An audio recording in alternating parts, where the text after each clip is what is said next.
Labdien visiem klātesošajiem, gan tiem, kas mums ir pievienojušies Zoom, gan tiem, kas mums skatās Facebook tiešraidē.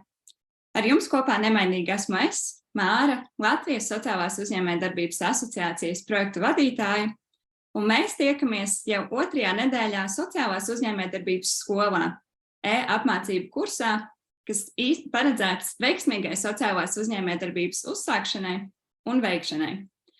Kursu organizē Latvijas Sociālās uzņēmējdarbības asociācija, un tas ir daļa no Labklājības ministrijas aktivitāšu cikla Attīstām sociālo uzņēmējdarbību kopā, ko finansē Eiropas sociālais fonds.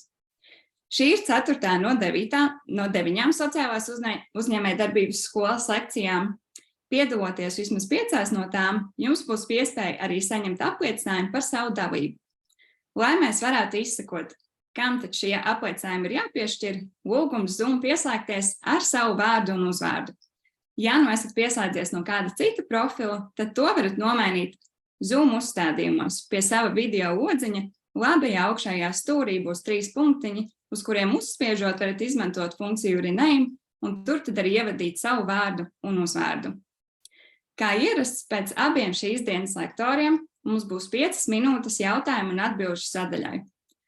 Aicinu jūs sekot līdzi, aktīvi uzdot savus jautājumus, jo 5 minūtes patiešām nav daudz. Jautājumus varat uzdot Zoom tērsātavā, savukārt, ja skatāties mūsu Facebook tiešraidē, tad varat rakstīt savu jautājumu zem video komentārā. Bet nu gan ķersimies klāt mūsu šīs dienas tēmai, kas ir finanšu pratības ABC sociālajiem uzņēmumiem, un kā pirmo lektori es aicinu finanšu kauču, grāmatu un metožu autori Kristīnu Vilcēni.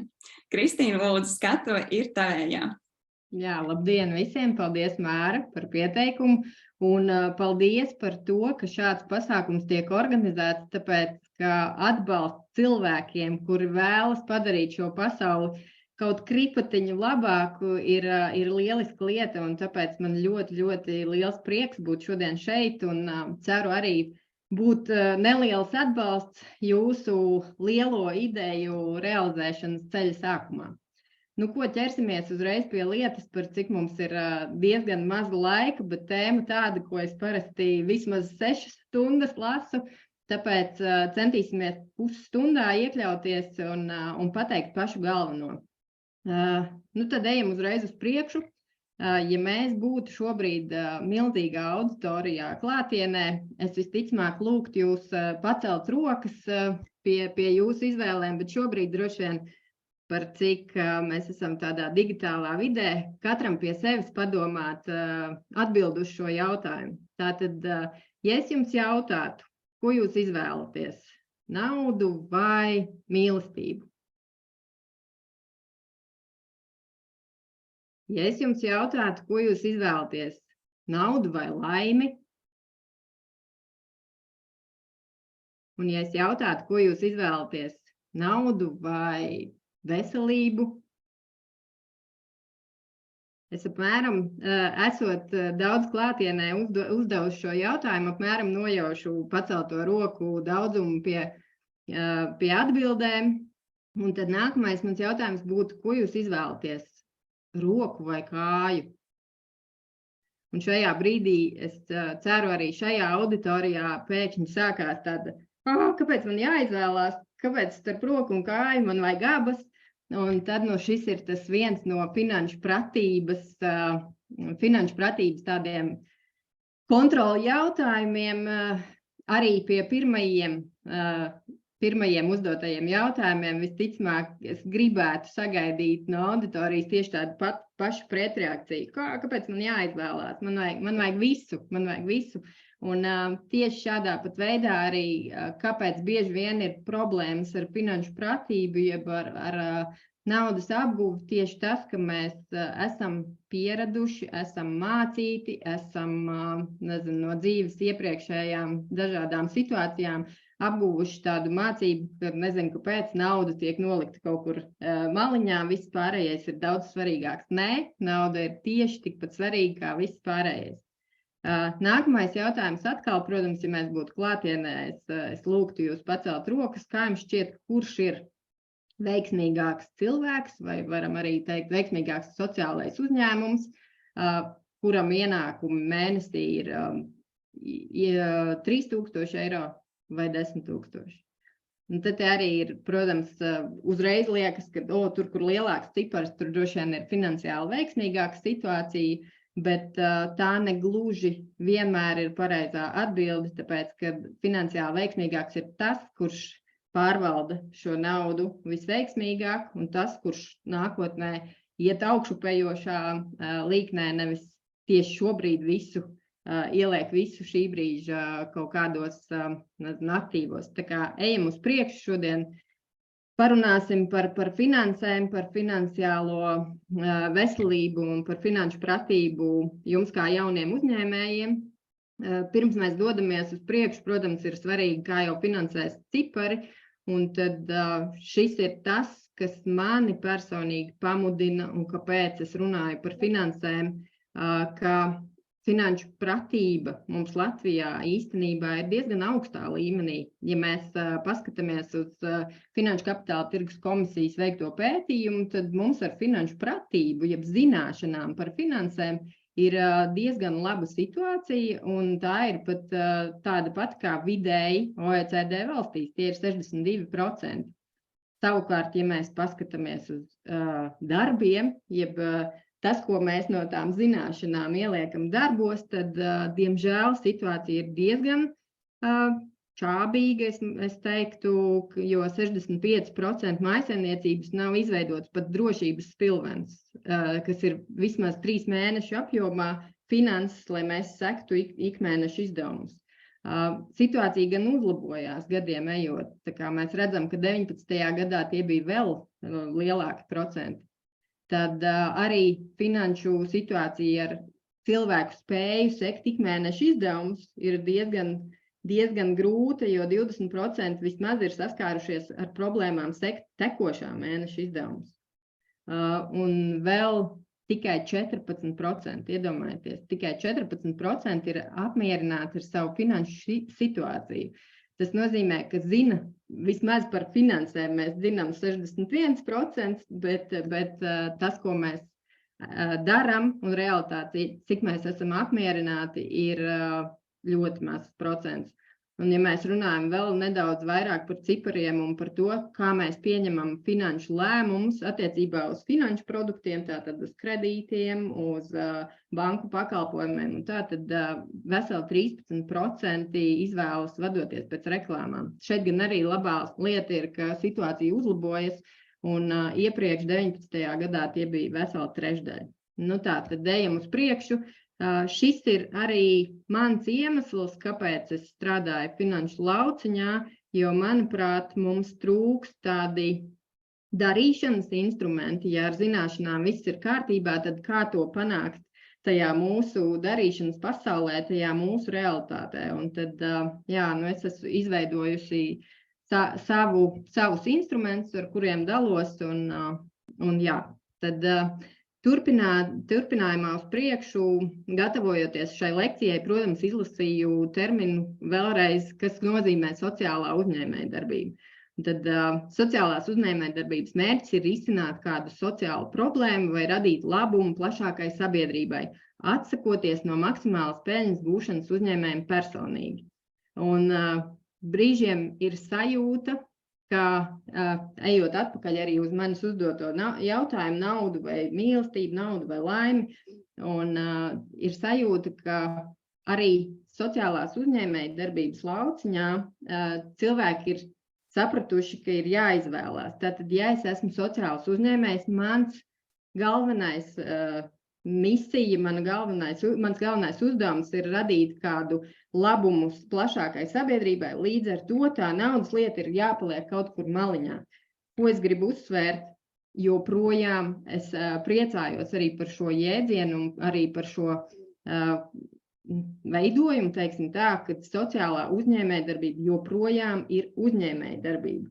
Un tā ir tā galvenā mana ziņa, ko es centīšos aiznest šodien līdz jums, ka mēs izvēlamies abus. Mēs izvēlamies gan dot labumu pasaulē kādai sabiedrības daļai, kaut ko labu izdarīt, un joprojām mēs nodarbojamies ar uzņēmēju darbību. Kāpēc? Es to mēdzu salīdzināt ar tādu spuldzīti. Ir tāda elektrisko spuldzīšu virtene, un tagad, ja mēs iedomājamies šo virteni, kas notiek ar spuldzīti, tad, kas notiek ar visu virteni tajā brīdī, kad viena no spuldzītēm izdeg. Gadās tā, ka visbiežāk mūsdienās gan ir uztaisītas tādas virtenes, kur joprojām var izskrūvēt kādu spuldzīti un visu virteni deg, bet pēc būtības ir tā, ja viena no spuldzītēm izdeg, visticamāk nedeg arī pārējā virtene. Un tas ir tas galvenais, ko es saredzu cilvēkos un uzņēmumos, kas cenšas darīt labas lietas un kam ir galvenais priekšā ideja, ka viņi aizmirst par sevi. Aizmirst par to, ka paņemt sev ir tikpat svarīgi, cik dot citiem, tikai tāpēc, jo, ja paņemot sev, es varu spīdēt arī plašāk. Tātad, ja es savam uzņēmumam veidoju peļņu, man ir joprojām lielāki resursi, ko dot tālāk citiem šai pasaulē. Salīdzinot arī, piemēram, ar situāciju, kad ārā ir ļoti augsts. Un tātad, ja man ir džempers, un kādam cilvēkam blakus nav novelkot savu džemperi, atdodot viņam, nosalšu es. Tas nozīmē, ka pasaulē nekļūs par vienu cilvēku vairāk, kam ir silti, bet tā situācija būs tieši tāda, ka vienam būs silti un otram joprojām augsti. Un tas ir tas galvenais iemesls, kāpēc ir svarīgi padomāt par to, lai jūs un mēs kā sociālai uzņēmēji neizdegtu, par to, ka lai mums būtu iespējas nopirkt to džemperi vēl tam otram cilvēkam blakus. Jā, tāpēc arī šīs dienas lekcija, iespējams, ja kāds gaidīja, ka šeit priekšā sēdēs cilvēks grāmatvedis, kurš rādīs pa ailītēm, ko mēs kur rakstam, tad nē, tā iespējams ir kāda no nākamajām apgūstamajām tēmām, jo finanšu pratība nesākas maciņā, tā nesākas tikai no cipariem, tā ir domāšanas veids, un no šī mūsu domāšanas veida ir atkarīgs, kāds rezultāts būs redzams mūsu privātajās finansēs jau pirmkārt, un otrkārt uzņēmumu finansēs. Tieši tāpēc es arī šodien sāku ar tiem izaicinošajiem jautājumiem par to, ko mēs izvēlamies. Un tas jau ir viens no indikatoriem, kā mēs varam pārbaudīt, kādas ir manas attiecības ar finansēm. Nu tā, tad šodien vairāk mēs runāsim līdz ar to par tādiem psiholoģiskākiem faktoriem, par to, kā mums, kā cilvēkiem, kuru misija ir padarīt šo pasauli labāk, tomēr par to spēt paprasīt naudu, spēt par to nekautrēties un spēt arī nopelnīt. Tāpēc, ka kā jau arī es iepriekš rādīju definīciju, tad sociālā uzņēmēja darbība joprojām ir uzņēmēja darbība. Nu tā, tad galvenais faktors, protams, ir kā paprasīt naudu par to, ka es dodu labumu šai pasaulē. Viens no tādiem diezgan novērotiem faktoriem ir tas, ka bieži vien šī cena ir saistīta ar mūsu pašvērtējumu. Tātad, ja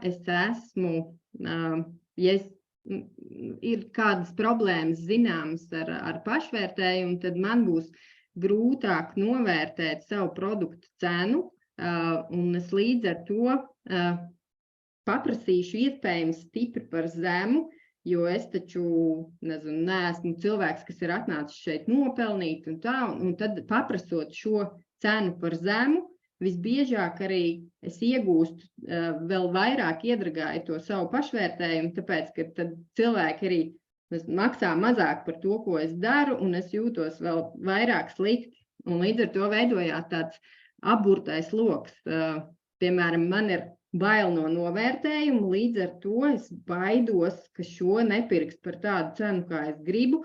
Es paprasīšu mazāku cenu, nosaukšu, līdz ar to mans produkts tiks pārdots par stipri zemāku cenu vai mans pakalpojums.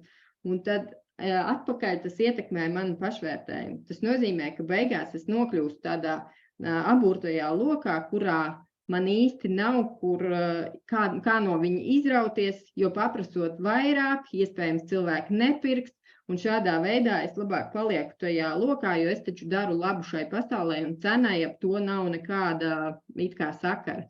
Tāpēc mans tāds pirmais aicinājums ir atdalīt to, ka cena nav nekādā mērā vērtējums par mani kā cilvēku, bet tas ir vērtējums, ja vērtības mērs par konkrēto pakalpojumu, preci un piedāvājumu. Tāpēc pirmais un galvenais ir distancēties no sevis, distancēt savu radīto produktu. Par cik es pati esmu arī radījusi daudzas lietas, protams, ir sākumā tā sajūta, ka es taču esmu radījis kaut ko tik ļoti nenovērtējumu, un līdz ar to es baidos tam uzlikt cenu, jo baidos ieraudzīt, ka kāds varbūt tās to nemaz nenovērtē tik augstu, cik es, un tad ir īstenībā sanāk tā, ka es vienkārši pret, savu, teiksim tā kā joks, bet tomēr tā kā savu kaut kādu bērnu es izlikusi un tagad lūdzu novērtējiet, jo man tas ir visdārgākais.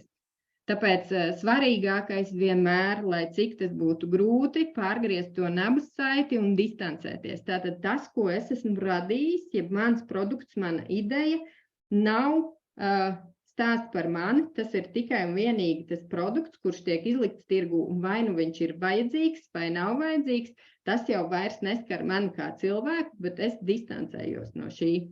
Tāpēc ļoti, ļoti nepieķeramies saviem produktiem, savām idejām, bet tajā gadījumā, ja šis produkts neaiziet vai šī ideja neaiziet, tas galīgi nemaz nenozīmē to, ka es kā cilvēks nespēju radīt kādu nākamo ideju produktu. Kas notiek, kāpēc ir tik būtiski, kāpēc es šobrīd esmu tik ļoti pieķērusies tai cenai, kāpēc ir tik būtiski noteikt to cenu atbilstoši, tāpēc, ka neatbilstoša cena bieži vien rada mums pilnīgi pretēju efektu, nekā mēs vēlamies. Un šeit ir man viens stāsts no dzīves, kādā burvīgā konferencē, kur mēs spēļu izstrādātāji esam sanākuši kopā, ir kāds uzņēmums, kas ir radījis burvīgu spēli bērniem par to, kā apgūt svarīgas lietas viegli caur spēli. Un šī spēle, ja mēs paskatāmies uz tirgu kopumā, viņa maksā stipri augstāk nekā pārējās spēles. Un aprunājoties ar dāmām, kas šo spēli radījušas, izrādās, kāpēc viņas maksā stipri dārgāk, jo meitenes saka, mēs gribam patestēt tirgu. Tas nozīmē, ka meitenes ir radījušas spēli tikai dažos eksemplāros, un par cik tā spēle radot dažos eksemplāros izmaksā ļoti dārgi, viņas šajā konferencē ir uzlikušas vismaz 2 eiro uzcenojumu uz tās preces, bet realitātē viņas principā testē, neticot pašas savām idejām, viņas testē šo spēli par neadekvāti augstu cenu, turklāt vēl nopelnot tikai tējas pauzei naudu, ja nu gadījumā kāds 1-2 cilvēki nopirks šo spēli visu dienas garumā. Tāpēc, ja mēs neticam savam produktam un uzliekam neatbilstošu cenu vai pa augstu vai zemu, mēs piesaistām pilnīgi neatbilstošu auditoriju. Tāpēc mans aicinājums ir, ka mēs ticam. Pirmkārt, mēs paši esam savu produktu lielākie fani, un mēs ticam, ka šis ir vajadzīgs cilvēkiem, un līdz ar to arī mēs iespējams riskējam un ražojam stipri vairāk, lai nebūtu izmaksās jāieliek tā kā pārāk liela nauda. Es saucu arī šos cilvēkus, ko mēs piesaistam, uzliekot neatbilstošu cenu par pakalpojumu turistiem. Tā kā es strādāju arī coachinga jomā, es ļoti bieži redzu cilvēkus, kas ienāk kā jaunie speciālisti. Un šeit nav arī stāsts tikai par coachiem, bet vispār tad, kad mēs esam jauns speciālists, mēs ienākam tirgu, kas ir pirmais, visbiežāk mēs no nepārliecinātības uzliekam pārāk zemu cenu. Un ko mēs iegūstam? Mēs iegūstam pakalpojumu turistus, jeb cilvēkus, kuri ienāk patestēt, paskatīties, te pa lēto, es atvainojos par žargonu, pa lēto šeit kaut ko var dabūt, atnākšu paskatīties. Vai šis ir tas pats cilvēks, ar kuru mēs vēlāk vēlamies strādāt? Iespējams, nē, jo šādi pakalpojumu turisti, tiklīdz mēs pacelsim cenu, viņi dosies tālāk meklēt nākamo lēto cenu. Tāpēc īstās auditorijas meklējumu tajā brīdī, kad mēs sapratīsim, jā, mēs esam patestējuši un esam gatavi celt cenu, tāpat mums būs jāsāk no nulles, jo īstajā auditorijā, diemžēl, mēs nebūsim pazīstami. Tāpēc, jā, neatbilstoša cena nekad nepiesaistīs mūsu īsto klientu. Nu labi, pietiks par slikto, ko ar to visu darīt. Tad mans ieteikums, tas ir arī tīri no manas pašas pieredzes, ko mēs varam darīt, izmantot divas stratēģijas, kas, manuprāt, ļoti labi strādā un esmu pierādījusi arī savā darbībā par brīvu vai dārgi. Ko es ar to domāju? Tātad, pirmkārt, tirgot to, ko mēs vēlamies tirgot, savu pakalpojumu, piedāvājumu preci dārgi, kas nevienmēr nozīmē dārgi realitātē. Bieži vien tas nozīmē adekvāti. Tātad mēs augstasinīgi izvērtējam, kas ir pašizmaksa, iekļaujot tajā iekšā ne tikai to, cik mums tas izmaksā kā tīri darbībā, nu, tā kā tīri materiālos, izēvielās un tā tālāk, bet arī mūsu pašu ieguldīto darbu, idejas, vērtību, visas zināšanas, kuras mēs esam iekļaujuši, tātad ielikt augstasinīgi sākumā, pat ja ir sajūtās, ka tas taču ir pārāk daudz, mēs liekam pilnīgi visu tīri, lai apzinātos, cik ir reālā cena šim mūsu piedāvājumiem. Otra lieta par brīvu, ja mēs kaut ko dodam par brīvu, un šeit tiešām par brīvu, nevis pa lēto, kā es pirmīt teicu, par to, ka mēs uzliekam neadekvātu cenu, līdz ar to piesaistām neadekvātu publiku. Drīzāk es ieteiktu to darīt par brīvu, apzināt īstajā publikā. Tātad mērķa auditorijā, kas būtu gatava maksāt tieši to cenu, ko mēs vēlamies. Tā mūsu auditorija, kuru mēs vēlamies pēc tam redzēt kā savu piedāvājumu pircējus. Un apzināti, ko es ar to saprotu, ka mēs iegūstam atsauksmes, piemēram, par savu produktu vai pakalpojumu, mēs iegūstam vērtējumu, kas mums ir vajadzīgs, iespējams tā ir kāda vērtīga sadarbība, kas mums var noderēt, vai reklāmas iespējas, vai vienkārši mēs vēlamies kaut ko dot labdarībai. Manā gadījumā tas ir arī lielisks instruments, kā paprasīt par savu pakalpojumu dārgi, mēs kaut ko daram šajā pasaulē arī, kā saka, par brīvu. Tas nozīmē, ja es par savām finanšu konsultācijām varu paprasīt no pieaugušu maksātspējīgu cilvēku pietiekami adekvātu cenu, man apakšā ir doma, ka tieši šis cilvēks samaksā par to, ka man ir arī iespēja jauniešus, piemēram, nokonsultēt par brīvu. Un šī ir tā labdarības funkcija, kāpēc es bieži vien arī jauniešiem savus pakalpojumus dodu par brīvu. Kā novērtēt savu darbu un iekļaut to savas cenas aprēķinā? Bilde nav nejauša. Man bieži vien redzot to, kā jaunie uzņēmēji, jaunie speciālisti novērtē savu pakalpojumu, jeb savu piedāvājumu, ir sajūta, ka tiks piedāvāts kaut kas šāds. Piemēram, tiek tirgota mašīna un viņi izskatīsies šādi, jo tas reizēm tiešām tad, kad cilvēks ienāk jauns uzņēmēju darbībā, tās cenas ir sajūta, ka es neko labu nenopirkšu.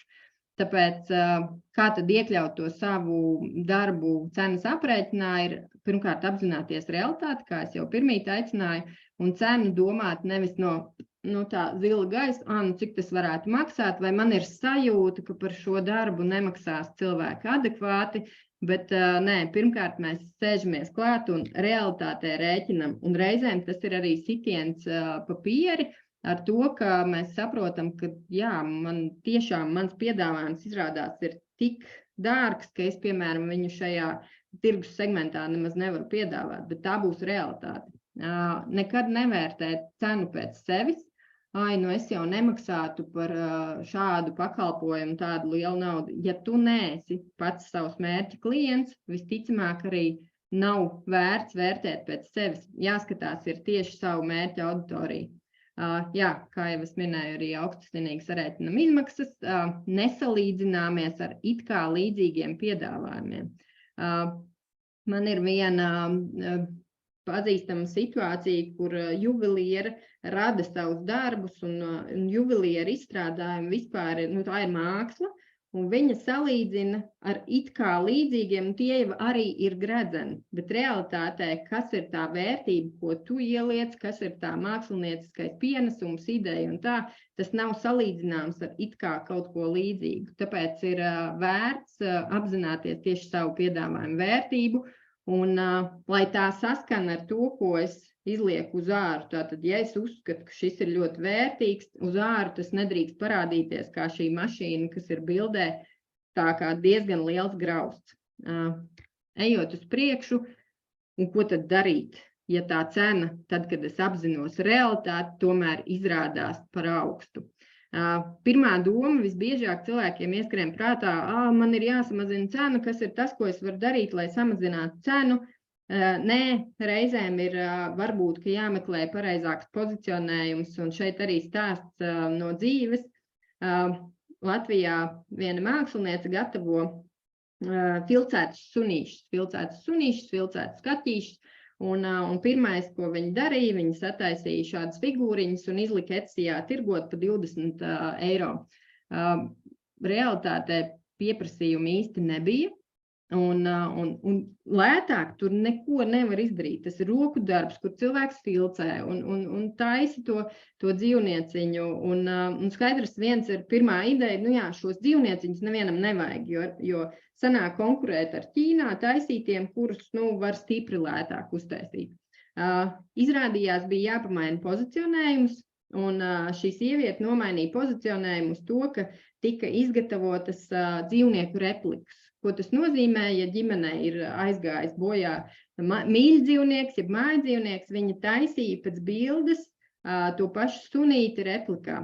Beigās šie sunīši un kaķīši izmaksāja 200 eiro, tā kā cena bija 200 eiro, un šī sieviete nevarēja atkauties no piedāvājumiem, no pieprasījuma. Tātad realitātē viņa nevis mainīja cenu un mēģināja to dabūt zemāk, bet viņa mainīja pozicionējumu, un šī mazā dzīvnieku figūriņa ieguva citu vērtību. Tāpēc, iespējams, nevienmēr ir jāmeklē, kā samazināt cenu, bet iespējams jāskatās, kā es varu parādīt tiešām to savu vērtību, savu piedāvājumu vērtību.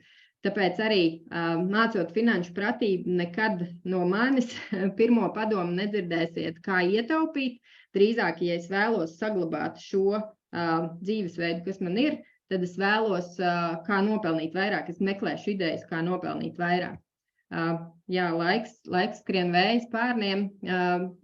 Reizēm piedāvājums sanāk par dārgu, jeb kā es to saucu zelta kastīte, jo tās ir tādas liekās izmaksas, kas sadārdzina produktu, un padara to nepieejamu mērķa auditoriju. Ja, piemēram, mani produkti ir domāti cilvēkiem, kas strādā ar cilvēkiem, un visbiežāk tie ir pedagogi, skolu personāls un tā, un tad, kas pērk manas produktus, ja manas grāmatas pa savu naudu, tas nozīmē, ka tie būs cilvēkam svarīgāks ir saturs, nevis zelta kastīte, un līdz ar to es personīgi apzinos, ka man ir jāražo daudz, lai mans produkts sanāk ar zemāku pašapziņu, un kastīti es loku personīgi pati arī tieši tāpēc, lai nebūtu tāda mākslinieciska zelta kastīte, par kuru mans klients nav gatavs maksāt.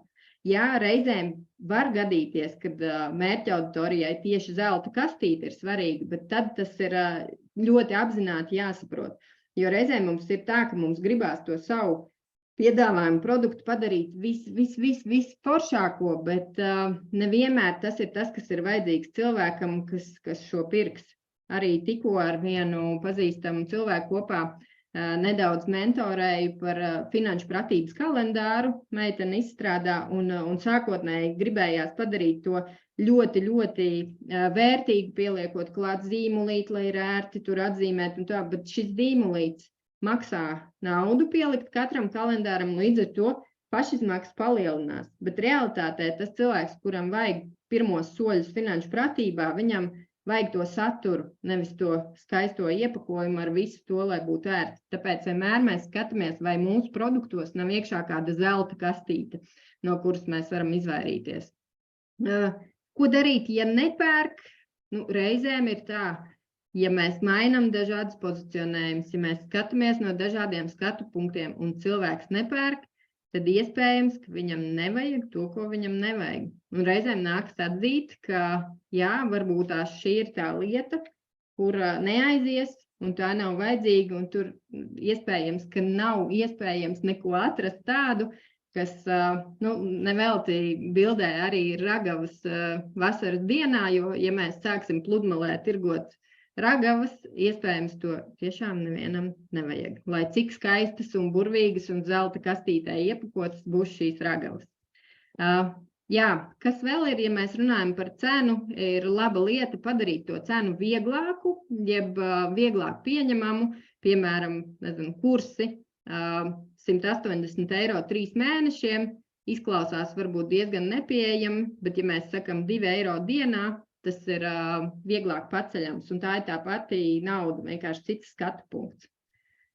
Un kā jau es arī pirms tam minēju, ir iesaistam pircēju tajā mūsu skaistajā, foršajā labdarības idejā. Tātad, ja es, kā es pirms tam teicu, ja es varu paņemt no pieaugušā cilvēka maksātspējīgu naudu, lai pēc tam kādam jaunietim nodrošinātu savas konsultācijas, es daru to zināmu arī šim klientam, ar kuru es strādāju par pilnu cenu, līdz ar to man ir stipri vieglāk no viņa paprasīt, viņam ir stipri vieglāk arī samaksāt, jo viņš saprot, ka viņš ir daļa no labdarības. Arī no saviem produktiem es novirzu daļu labdarībā, un es par to daru zināmu klientiem. Līdz ar to man ir stipri vieglāk pateikt, ka mēs kopā daram labu lietu.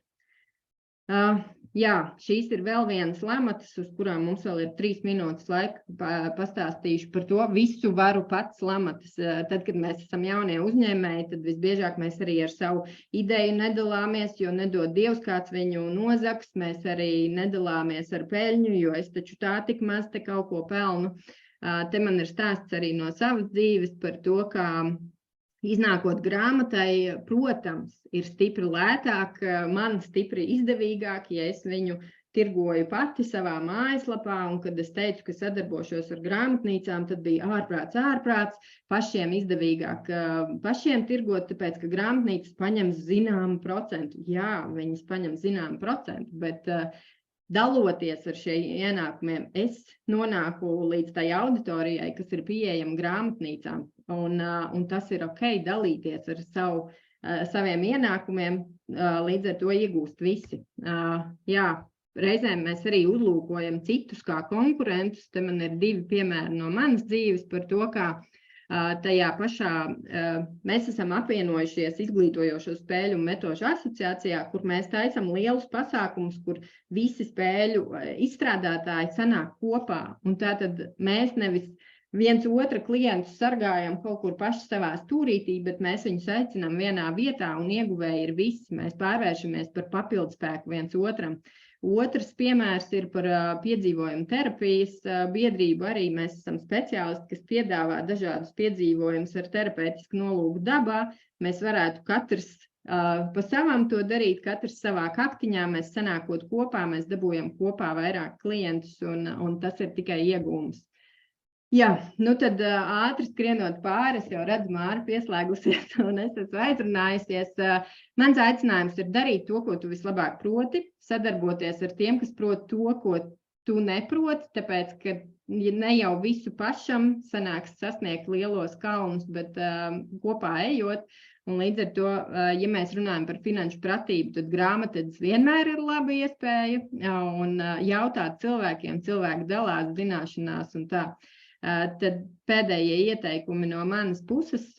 Pirmkārt, sakārtot savas personīgās attiecības ar naudu, saprast, ka sociālā uzņēmēja darbība tieši tā ir abi, nevis tikai sociālā puse, bet arī uzņēmēja darbība.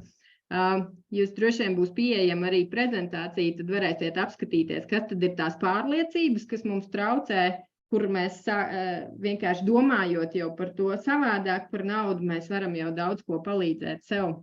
Un liels aicinājums ir nodalīt personiskās finanses no uzņēmuma finansēm. Jo reizēm esmu redzējusi tādus piemērus, ka viss ir vienā kontā, vienā čupā, un tad kaut kā mēģina tikt galā ar to. Dalam nost, tās ir divas dažādas lietas. Neslēpjamies no cipariem, mēs mēdzam slēpties, un labāk tomēr šo neredzēt, un gan jau kaut kā atrisināsies. Kā es mēdzu teikt, labai idejai nauda nedrīkst būt problēma. Ja, piemēram, Latvijā, ir grūti šobrīd pārdot piedzīvojumu terapiju, tad atrast kādu Eiropas projektu, kas par to samaksā. Jo vienmēr ir jābūt kādam, kas par kaut ko samaksā. Arī šis jums ir par brīvu, bet kāds par to ir samaksājis. Un tā ir tā, kā mēs varam labās lietas joprojām darīt, pat ja tās nav pieejamas mērķa auditorijai. Jā, lai budžets nebūtu svešvārds, jo kas tad ir budžets? Gaužām vienkārši, ja mēs iedomājamies tādu drēbju kalnu, tas ir jāsašķiro, un tad pēc tam visu mēnesi ir miers, ja mēs konkrēti par zeķiem runājam, arī par finansēm. Tātad plānot finanses, nevis ļauties tam plūdumam, kas notiek, kad vienkārši mums sabirst kaut kādu čupu, vienā brīdī nav ko vilkt, vienā ir, vienmēr sekot, skatīties uz finansējumu, kā tas ir kaut kas, kas jāsadala pa atvilknītēm. Un, mēģinam riskēt, nebaidamies riskēt, jo reizēm turoties pie kaut kāda, kā es ar to piemēru ar tām spēlēm, mēs tagad ieguldīsim tur pārsimts eiro, lai tikai patestētu.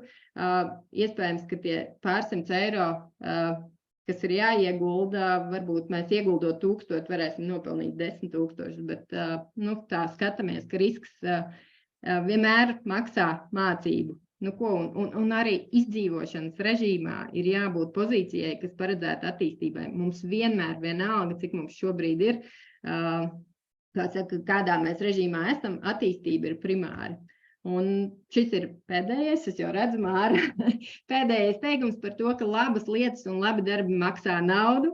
Un tagad katram pie sevis arī droši vien padomāt par to, vai tu ietu pieņemsim pie zobārsta, pa lēto, vai tu ietu pie sirds vai asinsvadu ķirurga pa lēto, vai tu ietu pa lēto pie dzemdību speciālista. Vienkārši aizdomāties par to, ja jūs darat labas lietas maksā naudu.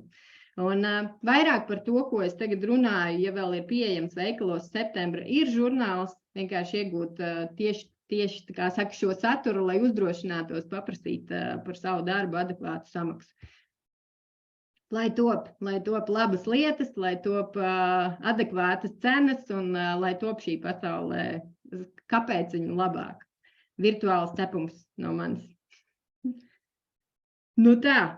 Skrējienā iekļāvos, Māra. Vai mums ir jautājumi? Super, Kristīna, milzīgs paldies. Jautājumu mums īstenībā nav, bet tas, kas, manuprāt, bija lielisks rādītājs, ka jau pusē vīra komentāri ar to, cik iedvesmojoša, noderīga un vērtīga ir lekcija. Un man šķiet, ka tas ir tiešām lielisks rādītājs. Cilvēki jau interesējās, kur un kā varēs saņemt šo prezentāciju, izpētīt un uzzināt vairāk. Tāpēc paldies tev liels par šo prezentāciju. Manuprāt, lieliski atgādinājumi par to, ka sociālā uzņēmējdarbība arī ir uzņēmējdarbība. Ja jūs darāt labu lietu, par to ir jāmāk paprasīt naudu un ka ir jāapzinās, ka tas bieži vien tas, ka mēs varbūt gribam uzlikt zemāku cenu, īstenībā ir kaut kas par mums pašiem un saistībā ar mūsu pašvērtējumu. Un tās īstenībā finanšu tēma ir tāda, kur ar sevi ir jāstrādā no visām pusēm un pie visiem aspektiem.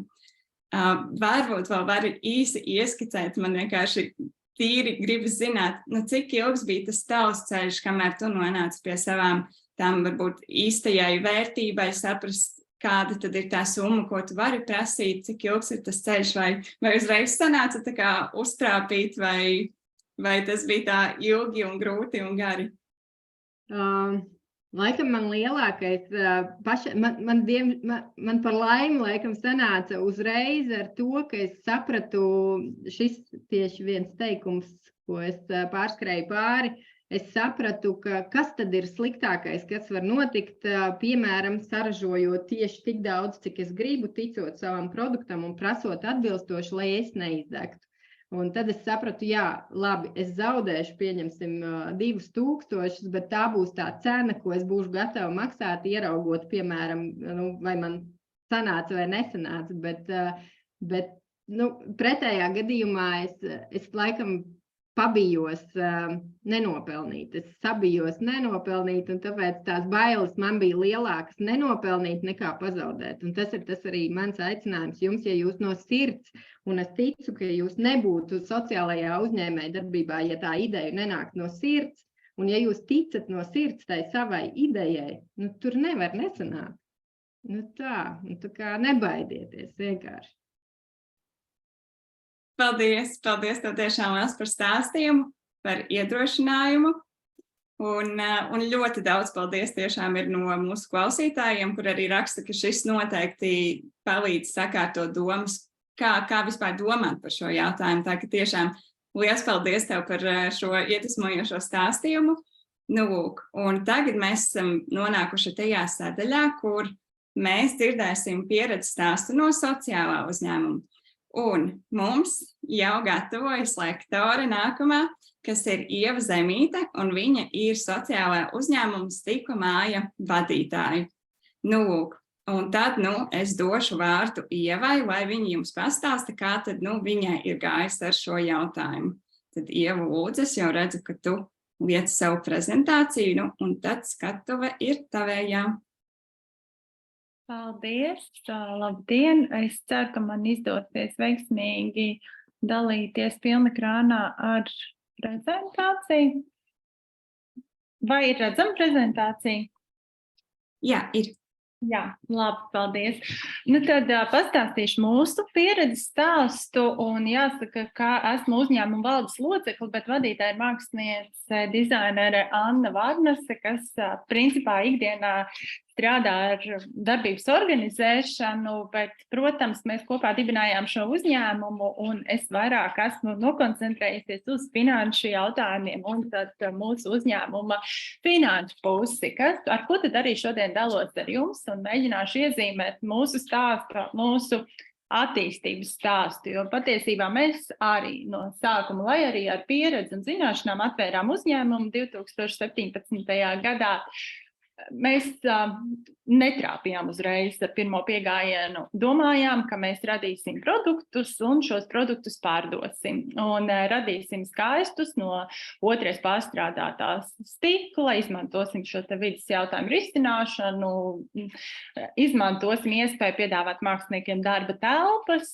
Jau no paša sākuma zinājām, ka izglītosim sabiedrību par stikla iespējām, un līdz ar to visi šie te virzieni jau uzsākot darbību bija skaidrs, ka mēs savus ienākumu plūsmu dažādosim. Un jāsaka, ka viens no centrālajām atziņām nonācām jau pirmā 3 mēnešu laikā, kurā, domājot par to, ka mūsu ienākumi nāks no preču produktu realizācijas, sapratām, ka saražot un salikt plauktos un atdot veikaliem uz realizāciju ienākumu nenes. Un tas nav mūsu ceļš. Un to mēs pārliecinājāmies tikai praksē. Radot produktus, piedāvājot, veidojot kolekcijas. Un jāsaka godīgi, šobrīd šis ir tātad viena no ejošajām kolekcijām, Basic kolekcija, kas ir otrais pārstrādāts logu stikls. Tātad komplekti, un arī pie tā mēs nenonācām uzreiz. Mēs tikai lēnām un solīti pa solītim sapratām, ka cilvēki nepērk vienu trauciņu pa 2,50, bet saliekot kopā komplektā, mēs viņus varam pārdot par krietni lielāku summu, un mēs tirgojam tagad tikai komplektus un nedodam vairs pa 1 vai 2 traukiem, sākot no 4, 5, 6, 12 un dažādos komplektācijās, un šo basic kolekciju pārdodam tikai kā tātad jūs varat nopirkt pilnu komplektu, jo ko gan jūs iesāksiet ar 1 trauku.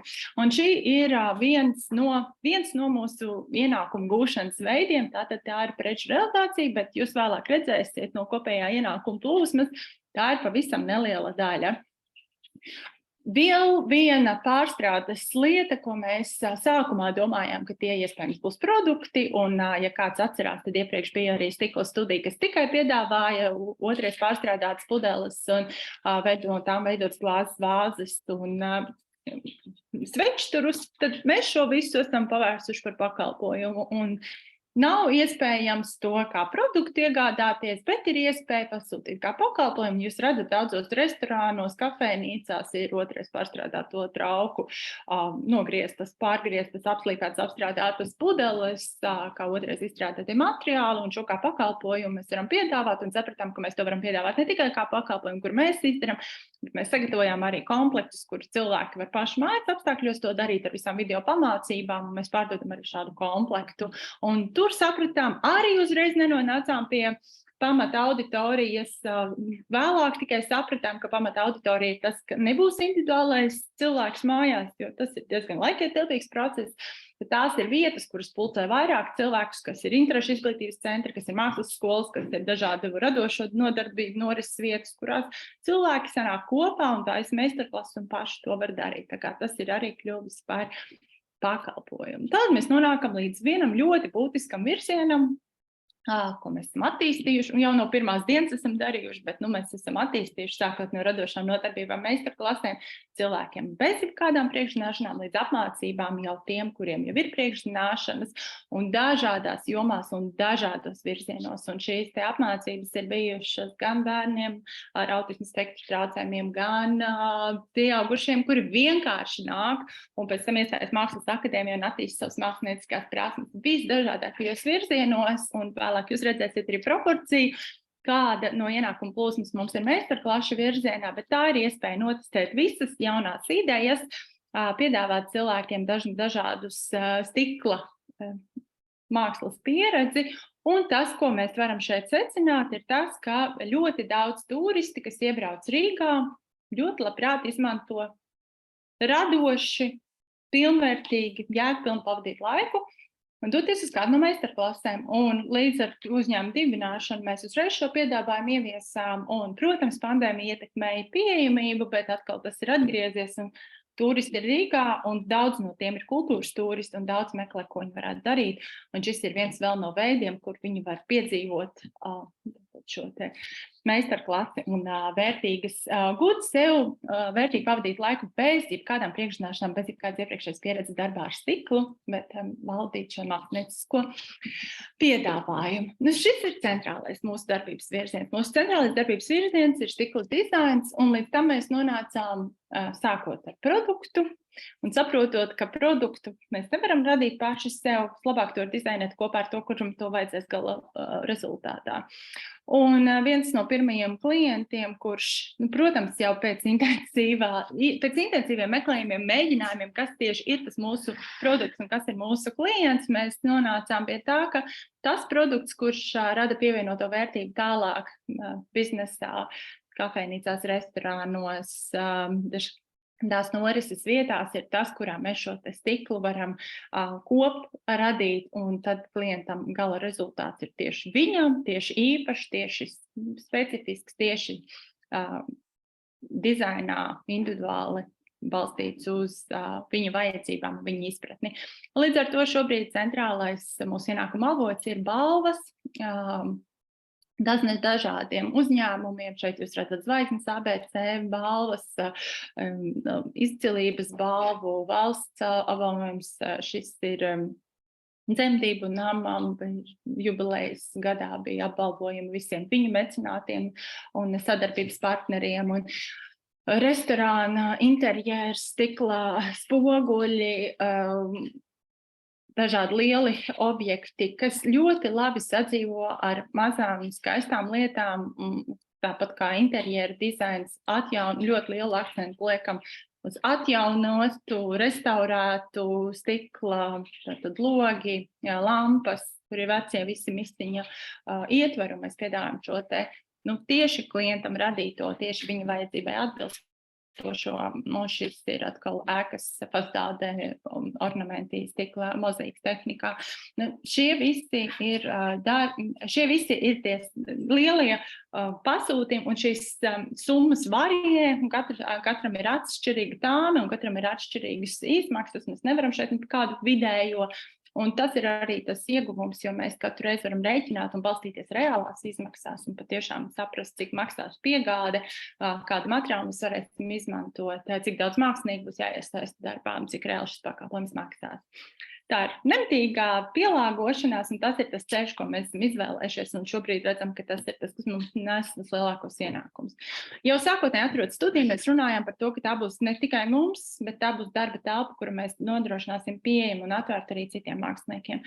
Un tas ir tas, ko mēs ikdienā piedāvājam, var nākt uz studiju mākslinieku un nomāt tieši to konkrēto tehniku, to tehnikas vienību, kas viņiem trūkst, ja tā ir Tiffany, vai tas ir Lamborghini, vai tas ir krāsnī, ir nepieciešams ielikt un izkausēt kaut ko, tad var tikai šo vienu lietu, var kombinēt, var veidot savus darbus, un mums ir sadarbības ar vairākiem māksliniekiem, kuri no mums ņem to konkrēto darbu stundu, un paši veido savus biznesus, un tā mums šķiet ļoti liela ietekme, ka mēs varam palīdzēt un atbalstīt, jo stikla māksla parāda lielus ieguldījumus, un ir nepieciešams tehniskais nodrošinājums, kur nevar katrs mākslinieks atļauties, tad šāda vieta, šāda bāze, kurā viņš var atnākt, un viņš var veidot savu biznesu un pārdot savus produktus, un veidot savus stikla auskars un tirgot viņus tirdziņu secīm, kur viņš dara, dod iespēju viņam realizēt savu māksliniecisko darbību un gūt ienākumus. Un tas šis ir virziens, kas neienes daudz ienākumu ziņā, bet kas mums dod lielu to sociālo ietekmi, kas mums liekas ārkārtīgi svarīgi, jo mākslinieku nodarbinātība ir viens no problemātiskākiem jautājumiem, un cevišķi jauno mākslinieku, cevišķi pabeiguši mākslas akadēmiju, ļoti liela daļa no viņiem nevar uzsākt savu darbību, tāpēc vienkārši, ka arī tās ieguldījumi ir lielāki nekā viņiem ir izdevies uzkrāt. Un tāpēc mēs redzam šo kā tādu labu platformu, kurā mēs varam palīdzēt ar tiem, ka nav vajadzīgi nekādi ieguldījumi, lai iegādātos tehniku, tu vienkārši iznomā 30 eiro to krāsnu un tu ieliec, un tālāk tu jau taisi savus darbus un var radīt tālāk savus produktus.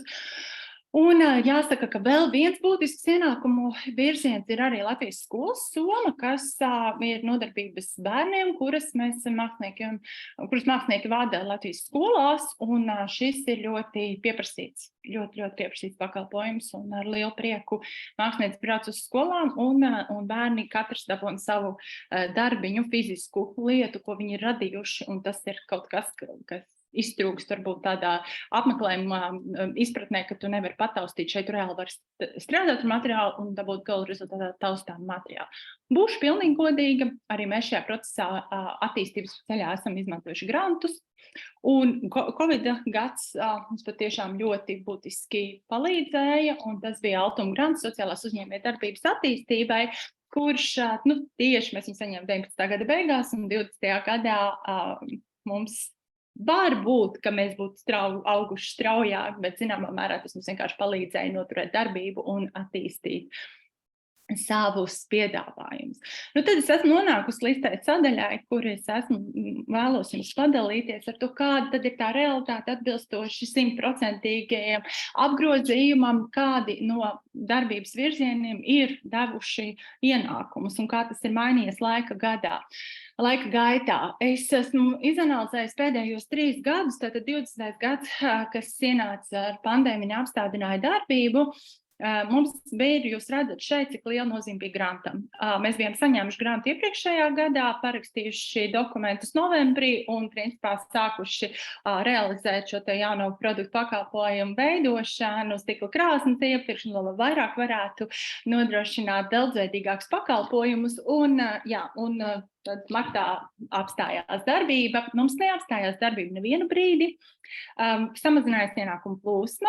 Meistarklases un apmācības varēja notikt ļoti limitētos laika posmos, un vasara vienmēr mums ir bijusi periods, kurā cilvēki nav Rīgā.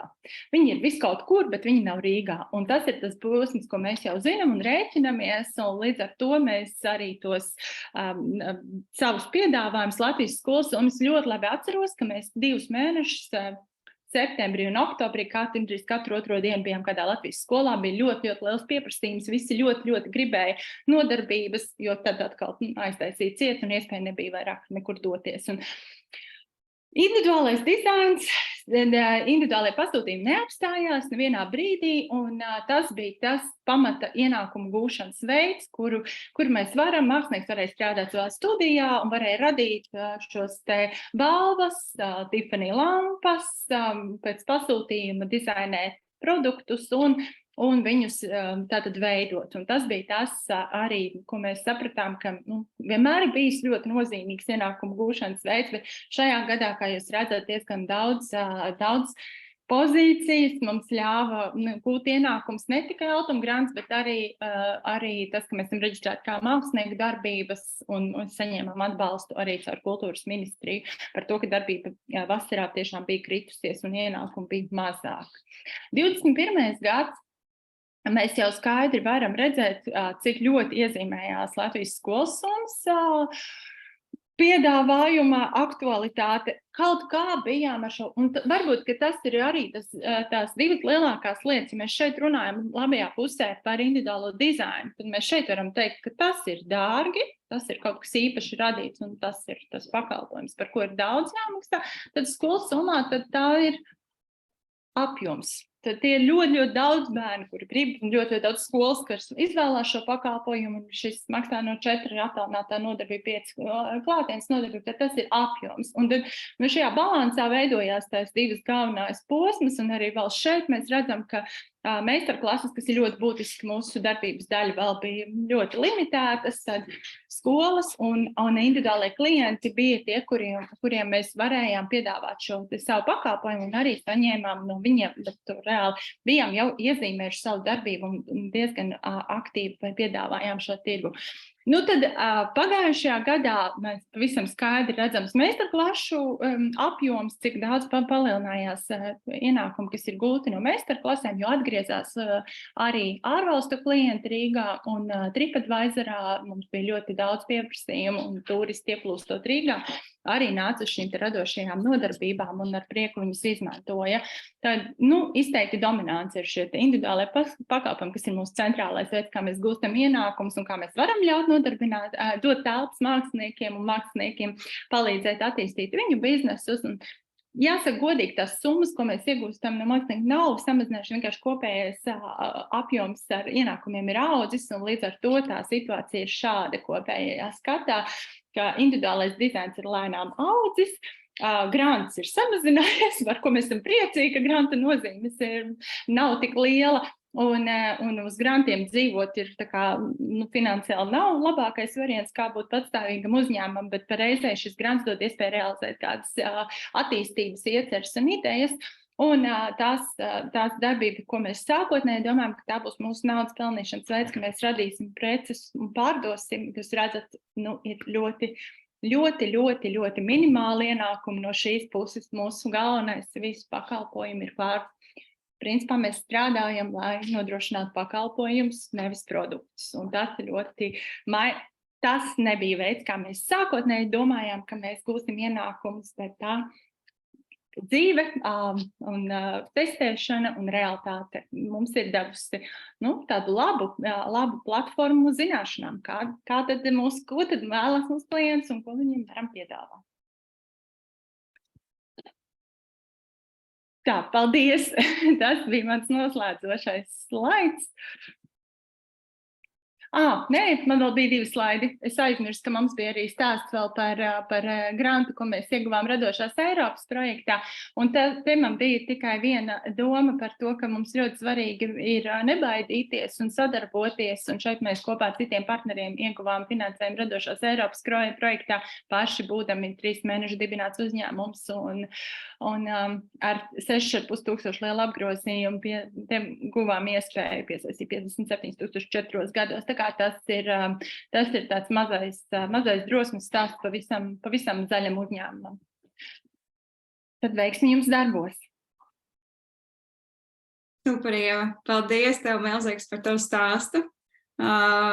Jā, arī kā pēc pirmās lekcijas mums arī tagad ir komentāri par to, ka lielisks tiešām pieredzes stāsts un vērtīgs. Mums ir viens jautājums. Kāpēc, jūsuprāt, neaizgāja šī te preču pārdošana? Jā, mēs pārbaudījām to. Pirmām kārtām, mēs pat tikām līdz Rimī veikalam un veidojām, un Rimī veikalā mēs tikām līdz tam tieši šiem te trauciņiem, otrais pārstrādātajiem stiklam, kur mums arī bija kā stāsts, un tas, nav tā garām ejot. Un mums ļoti labā sadarbībā tajā brīdī ar pārdošanas menedžeru runājām par to, ka tam ir jābūt zem 10 eiro, lai cilvēks par to tā kā paņemtu garām ejot. Un testa versijā pirkumu bija par maz, un tur varētu būt vairāki aspekti, un tie ļoti labi sasaucas ar iepriekš stāstīto. Iepakojums, lai viņš būtu pievilcīgs, viņš visdrīzāk sanāk dārgs. Mēs darījām visu, lai to summu samazinātu, bet tas rezultāts izskatījās ne tik elegants un ne tik skaisti. Mēs gribam dārgāk, tad mums sanāk maksāt vairāk par iepakojumu, un beigu rezultātā tas kompromiss ir tāds, kura mēs arī īstenībā esam paši bez iepakojuma nevar neko pārdot, un šajā brīdī, ja ir vajadzība palīst zem 10 eiro, un rēķinot mūsu produktu cenu, tad paliek tik minimāla rezerva kaut kur, ko var izdarīt ar iepakojumu, ka tā bija viens no lielajiem problēmu jautājumiem. Ja? Tad vēl viena lieta ar Rimī. Mēs notestējām, kaut kāda pārdošana bija, bet viņa nebija tik laba, lai Rimī būtu priecīgs, un mums tur neaizgāja tālāk sadarbība. Latvijā veikali ņem uz realizāciju, mums ir ļoti daudz jāsaražo, jāieguldās, jādod, un tad jācer, ka to kāds nopirks. Un tas ir viens no veidiem, kas arī mazliet nogalina mazos biznesus, un to ļoti daudz saka, jūs vienkārši nepiekrīt šādiem nosacījumiem, bet veikals diktē nosacījums, un viņi ņem uz realizāciju, un viņiem ir jāpelna, un viņi tā dara. Ļoti rāti, kad izdodas kaut kā savādāk, neviens neiepērktos jūsu produktus. Mēs atradām to ceļu, kas strādāja, tas ir tas Etsy, un tas ir Amerikas tirgus, un tur ir lielie iepakojumi, un tur mēs sūtam komplektus. Un tajā produkts ļoti, ļoti skaists, bet dārgs. Un visu laiku šī saruna par pierādīt, ka to vajag kādam pirkt, nav produktīvi. Daudz produktīvāk ir vienoties ar klientu, ko jums īsti vajag, un to radīt. Un mēs sapratām, ka ieguldījums pret atdevi ir labāks uz pakalpojumu sniegšanu nekā uz produktu radīšanu. Tāpēc, ka mēs gribam saglabāt mākslu, tāpēc, ka mēs gribam darīt vēl dizaina lietas, tāpēc, ka mēs negribam vienkārši taisīt rūpnīcu un štancēt kaut kādus produktus. Un tas nav sociālā uzņēmuma ceļš, mēs to nevēlamies darīt, un tad līdz ar to mums šis ir veids, kā mēs varam gūt ienākumus. Paldies, liels par atbildi. Man liekas, ka tas ir ļoti vērtīgi arī nākamajiem uzņēmējiem. Tiešām jāsaprast, esiet gatavi testēt, esiet gatavi tam, ka tas ceļš, ko jūs varbūt sākumā būsiet izdomājuši, nebūs tas, kāds tas izvērtīsies, un tiešām domāt arī par to, kas gal galā ir svarīgi jūsu klientam, kas ir tas, kas tieši klientam ir vajadzīgs un ko viņš būs gatavs pirkt. Tāpēc paldies, Ieva, liels par tavu stāstījumu. Paldies tad liels arī visiem, kas šodien pieslēdzās, uzdeva jautājumus. Mēs noslēdzam mūsu 4. nodarbību sociālās uzņēmējdarbības skolā. Nākamo reizi mēs tiekamies jau šajā trešdienā 12:00 dienā, un mēs runāsim par sociālā uzņēmuma zīmolu. Tātad, kā ir jāveido uzņēmuma zīmols, lai mēs tad sasniegtu savu klientu un veicinātu pārdošanu. Ja gribat uzzināt arī par visām nākamajām sociālās uzņēmējdarbības skolas lekcijām, tad dodieties uz mājaslapu www.soa.lv/slīpsvītra kopā, un tur tad atradīsiet gan pilno programmu, gan pieteikšanās anketu. Vēlreiz paldies mūsu abām šīs dienas lektorēm, visiem klausītājiem, un es novēlu jums jaudīgu un izdevušos jauno nedēļu. Uz redzēšanos!